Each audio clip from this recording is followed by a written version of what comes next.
The following is a listener-supported ministry from the Grace Evangelical Society. The Messianic Thread, what we've been thinking about lately here on Grace in Focus. Today we're looking at Zechariah, this minor prophet, paints a comprehensive portrait of Christ, both in his first advent and his second coming. Stay with us, friend. Grace in Focus is the radio broadcast and podcast ministry of the Grace Evangelical Society. Find out more about us at our website, faithalone.org. There you will find many offerings, products, podcasts, ebooks, our magazine, and a bookstore, where, among other things, Bob Wilkin's latest book can be found, titled The Gospel is Still Under Siege. National conference details there as well, faithalone.org. Now with today's discussion, here are Bob Wilkin and Philippe Sterling. All right, Philippe, as we're ending our safari of Christ in the Old Testament, or the Messianic Thread in the Old Testament, we come to a very important book, Zechariah, which is one of the quote-unquote minor prophets, not minor because it's of lesser importance, but minor because it's shorter, although it's, I guess, the longest of the minor prophets, right? Yeah, 14 chapters for Zechariah, more chapters than Daniel. Right. You know. And it is one of the great messianic books of the Old Testament. Yes. Because we talked about the portrait of Christ that emerges in the book of Psalms and also in Isaiah. And Zechariah, in those 14 chapters, equals that defined portrait of Christ for us, both at his first coming, his second coming, his suffering and his glory, his coming as the judge of all the earth, destroying all the armies at Armageddon and so forth. But we can begin with chapter 6, verse 12.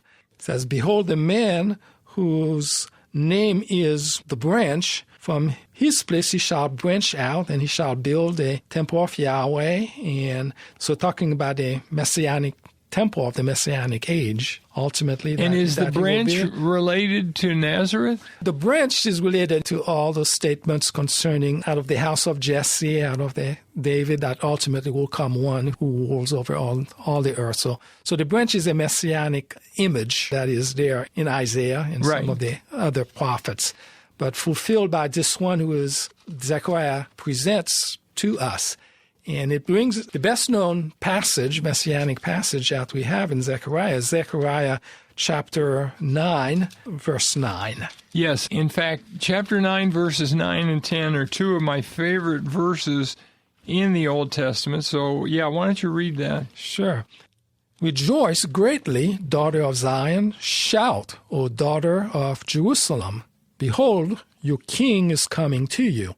He is just and having salvation, lowly, and riding on a donkey, a colt, the foal of a donkey.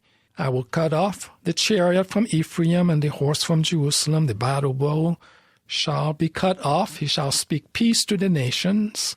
His dominion shall be from sea to sea and from the river to the ends of the earth." Yeah, now what's really odd here, Philippe, is Zechariah 9:9 clearly refers to the triumphal entry of Jesus, right? Quoted in the Synoptic Gospels. That he's going to be coming in on a donkey and the foal of a donkey, and that occurred. And he's humble. It's a humble presentation of himself to the nation that occurs, the nation of Israel. Right, and he's called the king. And they're saying Hosanna when that happened. That was 33 A.D. That initial reception, joyous, glad, but of course quickly turning. Less than a week later, they kill him. Yes. But then, verse 10 is not talking about 33 A.D.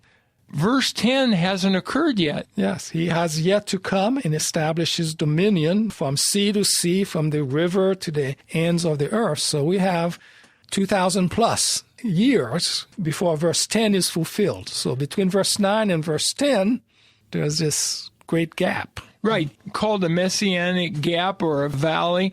And oftentimes in prophecy, even though there's no indication, there's a large time gap between sections. And here it's between verses. And you see the same thing, for example, in the parable of the minas in Luke 19. In verses 16 through 26, you have the judgment seat of Christ. 3 servants are judged, and he finishes his judgment of the third servant. And then he says, but bring here those enemies of mine who did not want me to reign over them and slay them in my presence. And that has not yet occurred. This is Revelation 20, the great white throne judgment. And so the first judgment, the judgment seat of Christ, is before the millennium. The second judgment, the great white throne judgment, is after the millennium. So there's a 1,000-year gap between Luke 19:26 and Luke 19:27. Well, here, the gap's even more than 1,000 years. So far, it's almost 2,000 years. If we make it to 2033, before the rapture, it'll be 2,000 years, and then there's still 7 years of the tribulation before he is established as king. And some of that, by the way, comes up later in chapters 12, 13, and 14, when it talks about him setting foot on the Mount of Olives, him ruling and reigning. All that's in Zechariah, right? Right. So we have this presentation of the Messiah to the nation. He is rejected. Yet there will come a time when the nation will grieve over that and will come to believe and to receive him. And we pick that up in chapter 12, verse 10. It states, and I will pour on the house of David and on the inhabitants of Jerusalem the spirit of grace and supplication. Then they will look on me whom they pierced. That's a reference to the cross. Yes, they will mourn for him as one mourns for his only son, and grieve for him as one grieves for a firstborn. And in that day there shall be great mourning in Jerusalem. Well, when is this going to be? This has not happened yet. This is going to be happening at the end of the tribulation. In other words, all the adult Jews that are surviving are going to be believers. And they're going to be mourning the fact that they had rejected him for so long. Right, and they will be ready to say, blessed is he who comes in the name of the Lord. Which is Zechariah 9:9. Right. It's coming. It'll be here before you know it. What am I talking about? The Grace Evangelical Society's National Conference 2025, May 19th through 22nd at Camp Copus, an absolutely beautiful campground in North Texas, right on the lake with lots of recreation, great food, a great place to stay, wonderful fellowship, and wonderful free grace Bible teaching. Information and online registration now at faithalone.org/events. First-timers waive registration fees. faithalone.org/events. And then what about him setting foot on the Mount of Olives? Isn't that also in Zechariah? Just before Armageddon begins, he's going to set foot on the Mount of Olives? So chronologically, what that follows, the whole nation, all of the surviving Jews, which we know is 1/3 of the Jews, that 2/3 of the Jews during the tribulation period will perish, will die. But 1/3 will survive to the end, and that 1/3 will believe, will mourn. And then what happens next? Of course, they believe, they mourn, and all the nations of the armies of the world basically are gathered together there to destroy them, whatever remained. At the end of the 7 years. At the end of the 7 years. And then we pick it up from Zechariah in chapter 14. Behold, the day of Yahweh is coming. In verse 2, for I will gather all the nations to battle against Jerusalem. The city shall be taken, and terrible things there. Verse 3, then the Lord will go forth and fight against those nations as he fights in the day of battle. And in that day his feet will stand on the Mount of Olives, which faces Jerusalem on the east, and the Mount of Olives shall be split in two.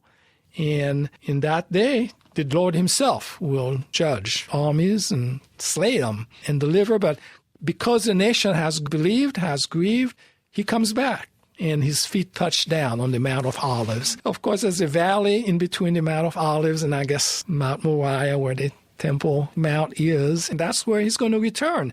And the nations will have gathered. They've been gathered in battle against Jerusalem. The city is taken, but then that's when the Lord himself comes down and intervenes.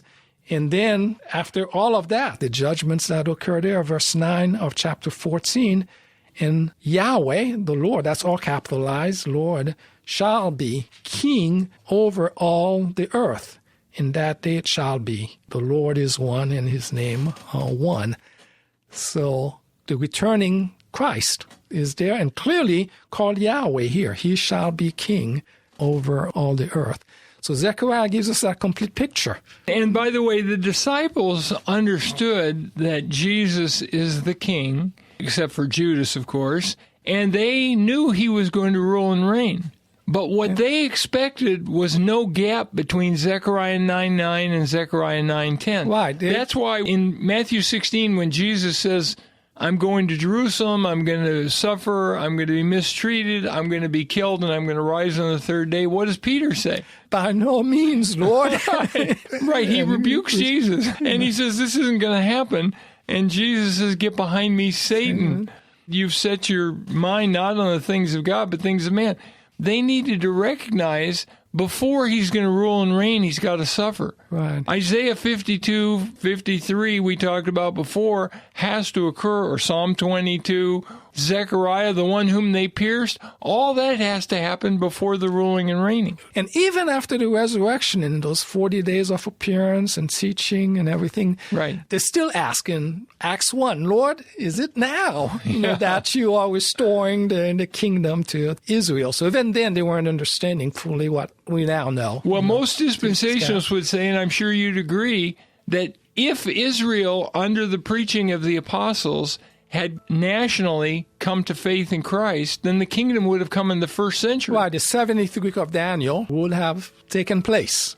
Because we know from Daniel 9 that the 24 to 27, there would have been 7 years. Right. But after that, Jesus could have come in 40 A.D. Right. And the judgment of 70, all the events of the 70th week of Daniel, of the covenant, of the men of sin and everything could have happened. Could have happened in that generation. In fact, most dispensations would say in the early portions of the book of Acts, the apostles were re-offering the kingdom to Israel. Yeah, and possible even throughout a good bit of Paul's ministry, as he was going to the Jew first and everything involved the good news of the kingdom too. Well, in fact, James says, James 5:9, the judge is standing at the door.